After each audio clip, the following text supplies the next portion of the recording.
What's going on, everybody? Welcome back to TTB Ravens Media, bringing you Ravens content every single day. If you want to see that daily Ravens content, make sure the subscribe button down below. Check out the podcast.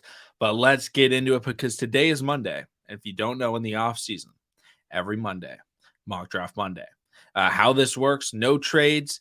Typically, now we'll do trades on live streams and we'll do other things like that. We do more mock drafts, with more people, but I like to just go over because I like to go over the prospects that would be available if the Ravens don't make a trade. And I like to analyze them and I like to hear your feedback on these players. And next week, I'm going to try and not take players that I've taken a lot, but I felt like taking players that I take, a fair amount is fair because I can talk about their combine performances as well. So you guys can kind of hear my thoughts post combine of all of these players. So let me know your mock drafts. Let me know your thoughts on mine. But let's jump right into it. I use PFF for this one. I think it's the best one out there. Honestly, I've used them all. The best one is the Draft Network, but it's under maintenance right now. Round 1, pick 22. I went with Cam Smith, cornerback out of South Carolina. I'm not gonna lie, guys. I was looking at this mock draft and I was disappointed that Jackson Smith and Jigba wasn't available. I for the first time doing these mock drafts, I was like seriously considering taking a guy like Jackson Smith over a cornerback. Unfortunately, he wasn't available, so I didn't have, or I guess fortunately, I wasn't forced into making that tough decision. But JSN, I will let all of you know, he has climbed up my draft board with how he performed at the combine. Jordan Addison, still love Jordan Addison. Don't think he'll be available though. So I ended up going with Cam Smith. Combine results, he ran 4.4, 11 foot, 2-inch broad jump, 38-inch vertical jump. Good athleticism. That was known about him. And he again, somebody that is extremely aggressive. We're trying to replace Marcus Peters. Why not bring in a more athletic player currently? That obviously would need room to grow, but this dude is a playmaker. He's a ball hawk. He's going to force fumbles. He's going to hit players and make big tackles. He's going to get beat. He's a risk reward type of player, but I know a lot of Ravens fans like that. I like that outside of Marlon Humphrey. Let's get someone that can make some plays. Next up, round 3, pick 86. This is someone that I've drafted, I believe, only once before in my mock drafts, and I was a fan of his, but I wasn't sure how fast he was because I was looking at him and I was watching him and I was like, okay, he's a good deep threat. Like, I knew that. I was like, okay, he gets behind the defense, he makes plays, he has explosive plays, but I was like, I don't know if he's going to be fast enough. He's fast enough. Trey Palmer, wide receiver out of Nebraska. He ran 4.33, the fastest for any wide receiver, I believe it was. Great speed. He's also 6 feet tall. Tank Dell was available in this spot, and I don't dislike the pick of Tank Dell in the 3rd round. I think that would be a fine pick. Xavier Hutchinson was also available. I'm going to make it be known. If the Ravens go corner in the 1st round, they need to go wide receiver in the 3rd. If they go wide receiver in the 1st, they need to go corner in the 3rd. I want cornerback first, so I have to get a wide receiver. Xavier Hutchinson, really like him. He actually really impressed me at the combine. I thought he'd run 4.6. Potentially even 4.7 in the 40-yard dash, and he ran a low 4.5. So I like him at 6'2". Tank Dell again, 5'8". He ran 4.5, and then he ran 4.49.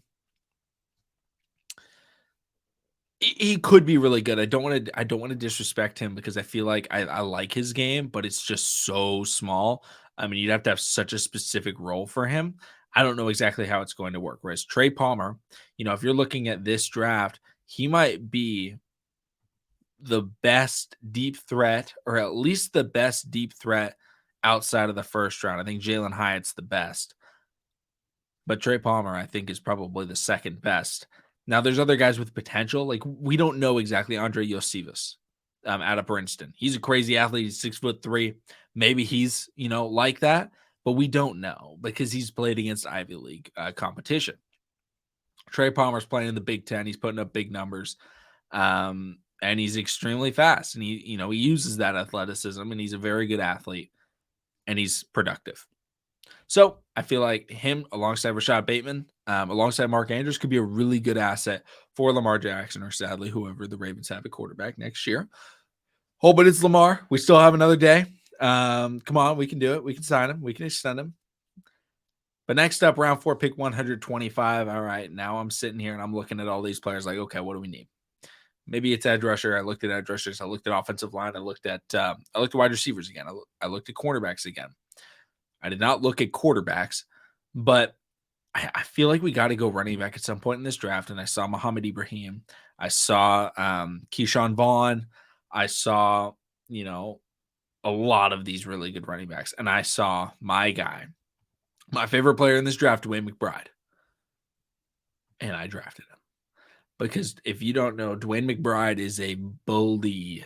And if the Ravens get rid of Gus Edwards, which I expect they will, Dwayne McBride is the perfect replacement.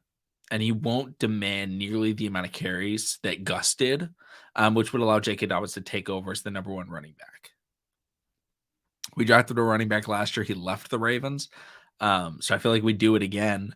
And we use a bit of an earlier draft pick on him rather than waiting so long.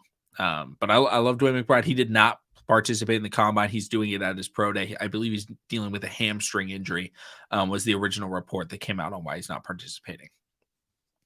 Next up, round 5, 159. I believe this is the first time I've drafted somebody out of the University of Maryland. I went with a cornerback, Jacorian Bennett. Jacorian Bennett is a freak athlete. He ran, I want to say it was the second best combine time at a 4.3 flat. He's a crazy athlete. He's 5'11". And I think right now, like at the cornerback spot, you just need bodies, right? And you need to have all these guys so that you can develop some of them, because not every cornerback is going to turn out. But if you get somebody with at least good speed, they're not going to be able to get beat over the top. If you get somebody like Jacorian Bennett who can, play the ball, he's not an interception guy by any means, but he can play the ball and he can force incompletions. And he is a crazy athlete. That's something where you can, fine tune and adjust. The Ravens have shown that they're willing to draft cornerbacks that, may need some development. He needs some development, but I think he's also able to play. And I think, if we go into next year with 7 cornerbacks on the roster, I'm not going to be upset. Again, I'm not expecting us to retain Marcus Peters. So we replace Marcus Peters with Cam Smith, and then it becomes, okay, now the backups. And I know we have guys we drafted last year. I know we have plenty of depth, but I don't want to have another situation where we have a 35-year-old cornerback that we sign starting games, which we did last year. Jacorian Bennett would be somebody that I'd be looking for to be a good depth piece and definitely play some special teams with that speed, being at least a gunner or something like that, where you can use him and be dangerous. Final pick in the draft, round 6, pick 200. I went with Caleb Chandler, offensive guard out of Louisville. He's coming from a zone running scheme. That's where he best fits. And the recent quarterback they had there is Malik Cunningham. Malik Cunningham, he's not Lamar Jackson, but he's a mobile quarterback. He's very elusive. He likes to make plays with his feet. And being an offensive lineman that has played with a quarterback that likes to make plays with the feet, it is a little bit of an adjustment. So at least he would have that background. But he's a run blocking guy, and I think he would fit in with what the Ravens have been doing. We don't know exactly what Tom Monken's going to do, but I think he'd be a good guy to at least throw into the mix, fighting for that guard spot, or at least being a backup. Getting a guy with experience starting a lot of games in college, I think would be very valuable on such a cheap contract. I'll go over the mock draft once again. Cam Smith, Trey Palmer, Dwayne McBride, Jacorian Bennett, and Caleb Chandler. Let me know your thoughts in the comment section down below, and I will see all of you again tomorrow, where hopefully, really hoping, Lamar Jackson has signed that contract extension. If not, we'll be talking about that franchise tag.